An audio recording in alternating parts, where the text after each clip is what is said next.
ಊಟಕ್ಕೆ ಮಲಗಿ ಏನೇನೋ ಗಡಬಡಿಸ್ತಾ ಇದ್ದೀಯಲ್ಲ, ಎಲ್ಲಿ ಮಲಗುವುದು? ಮತ್ತೆ ಇದೆಂತದ್ದು? ಕೂತ್ಕೊಳ್ಳಿಕ್ಕೆ ಜಾಗ ಇಲ್ಲ, ಮಲಗುವುದಂತ. ಮತ್ತೆ ಅಮ್ಮ, ಕೆಳಗೆ ಬಿದ್ರೆ ಮರ್ಯಾದೆಯ ಪ್ರಶ್ನೆ. ಕೆಟ್ಟವರು ಕೆಳಗೆ ಬಿದ್ರು ಅಂತ ಅಪಪ್ರಚಾರ ಮಾಡ್ತಾರೆ. ಬೀಳುವುದು ಬೀಳುವುದೇ, ಬಿದ್ದು ಮೇಲೆ ಬೀಳ್ತಿದ್ದ ಮೇಲೆ ಬಿದ್ದು. ಈಗ ಮರ್ಯಾದೆಗೆ ಬೇಕಾಗಿ ಮೇಲೆ ಬಿದ್ದದ್ದು, ಇಲ್ಲದಿದ್ರೆ ಗ್ರಾಚಾರ ವೈದ್ಯರು.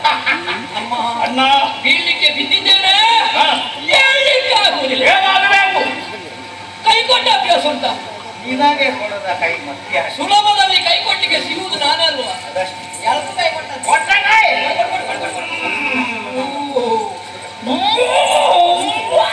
ಇದಕ್ಕೆ ಹೇಳಿ ಧರ್ಮಕ್ಕೆ ಸಿಗುತ್ತದೆ ಅಂತ ಒಟ್ಟು ಕುಡಿಯುವುದಲ್ಲ, ಸ್ವಲ್ಪ ಆಲೋಚನೆ ಹೆಚ್ಚು ಕುಡಿದ್ರೆ ಹೀಗೆ ಆಗುವುದು.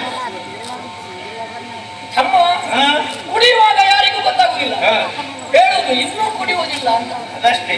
ಆದ್ರೆ ಎದುರು ಕಂಡಾಗ ಹೇಳಿದ್ದು ಮರ್ತೋಗುವುದು, ಎದುರಿದ್ದದ್ದು ಒಳಗಾಗುವುದು. ಹೊಟ್ಟೆ ತುಂಬಾ ರಕ್ತ ಕುಡಿದೆ, ಮಾಂಸ ತಿಂದೆ, ಹೊಟ್ಟೆ ಉಬ್ಬೇರಿತು, ಉಜ್ಜುವ ಗಾಳಿ ಹೋಗುದಿಲ್ಲ ಒಳಗೆ. ಎಲ್ಲಿಂದ ಹೋಗುದಿದ್ದಲ್ವೋ ಮತ್ತೆ ಅಣ್ಣ ಹೇಗಾಗಿದೆ? ಭರ್ಜರಿ ಬೇಟೆ. ಏನು ತಿಂದ ಏನು ತಂದ ಹೇಳು ನನ್ನ ಮುಂದೆ. ಮೃಗಗಳ ಕನಸುತ್ತ ಹೊರಟ ಸಮಯ.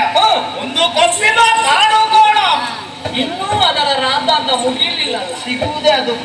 ಅದರ ತಲೆಯಲ್ಲಿದ್ದ ಕೂದಲು ಮೊದಲೇ ಹೋಗಿದೆ, ಇದ್ದದ್ದನ್ನು ಓಡಿಸಿ ಕಳಿಸಬೇಕು. ಅದಾದ್ರೂ ಸಿಕ್ಕಿದ, ಅದಾದ್ರೂ ಸಿಕ್ಕಿದಲ್ವ?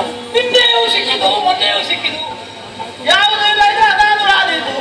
ಏನ್ ಮಾಡಿದೆ? ಹಾಗಾಗಿಯೇ ಶರವೇಗದಿಂದ ಧಾವಿಸಿದೆ, ಅದರ ಕೋಡುಗಳಲ್ಲಿ ಹಿಡಿದೆ, ನೆಲಕ್ಕೆ ಬಡಿದೆ, ಉದರ ಬಗೆದೆ, ಮಾಂಸ ತಿಂದೆ. ಹೌದು, ಕೋಡನ್ನು ದೂರಕ್ಕೆ ಬಿಸಾಡಿದ್ದೆ. ಬಿಸಾಡಿದ್ರೆ ಸಾಲದು, ಒಂದು ದೊಡ್ಡ ಹೊಂಡ ತೆಗಿ, ಇಲ್ಲಿಯೇ ಹುಗಿದು ಹೋಗುವ, ಇಲ್ಲದ್ರೆ ನಾಳೆ ಬರ್ತದೆ ನಮ್ಮೊಟ್ಟಿಗೆ. ಬೇಗ ಸಿಗ್ಲಿಕ್ಕಿಲ್ಲ.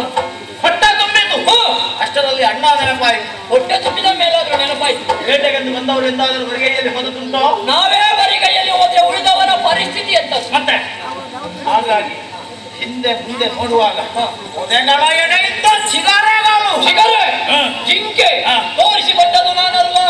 ಜಿಂಕೆ ಮರಿ ಓಡ್ತಾ ಇದ್ದೆ, ನೋಡ್ಲ ಮಗ, ಹೊಡಿ ಮಗ, ಹೊಡಿ ಮಗ, ಹೊಡಿ ಮಗ, ಬಿಡಬೇಡದನ್ನು ಹೇಳಿದೆ. ನಾನು ಬಿಡುವವನು. ಹೊಡೆದ್ಯಾ? ಹಿಡಿ ಹಿಡಿ ಹಿಡಿ ಹಿಡಿದಪ್ಪಳಿಸಿದೆ, ಮಾಂಸ ಮಾಡಿ ತಂದಿದೆ. ಅಮ್ಮ, ನಿನಗೆ ಎಷ್ಟು ಸಲ ಹೇಳಿದ್ದೇನೆ, ಹೋದಲ್ಲಿಂದಲ್ಲ ಮಾಂಸ ತರಬೇಡ, ನನಗೆ ಆಗಲೇ ಹೊಟ್ಟೆ ತುಂಬಿ ಹೋಗುತ್ತದೆ. ಇನ್ನು ನೀನು ತಂದ ಮಾಂಸವನ್ನು ಎಲ್ಲಿಗೆ ಸುರುಕಿಸುವುದು ಕರ್ಮ? ಮತ್ತೆ ಯಾರಿಗೆ ಹುಚ್ಚು ಹಿಡಿಬೇಕು ನಿನಗೆ ಕೊಡಿ. ನಿನಗಾದ್ರೂ ನೆನಪುಂಟಲ್ಲ, ಮಾಂಸ ಕೊಡ್ಬೇಕು. ನಿನಗಲ್ಲೂ ಅದು ಶುಂಭನಿಗೆ ಇಲ್ಲಿ ಮಾಡಿ. ನಿನ್ನ ಬೇಟೆ ಹೇಗಾಯ್ತು? ನಾನು ಬೇರೆ ದಾರಿ ಮಾಡಿದೆ. ಹೋಗುತ್ತಿರುವ ಸಂದರ್ಭದಲ್ಲಿ ಕೆರಳಿದ ಕೇಸರಿ ಗರ್ಜಿಸ್ತಾ ಬರ್ತಾ ಇದ್ದೆ. ಏನು ಮಾಡಿ? ಕೇಸರಿಯ ಬಾಲಕ್ಕೆ ಕೈ ಕೊಟ್ಟಿದ್ದೆ.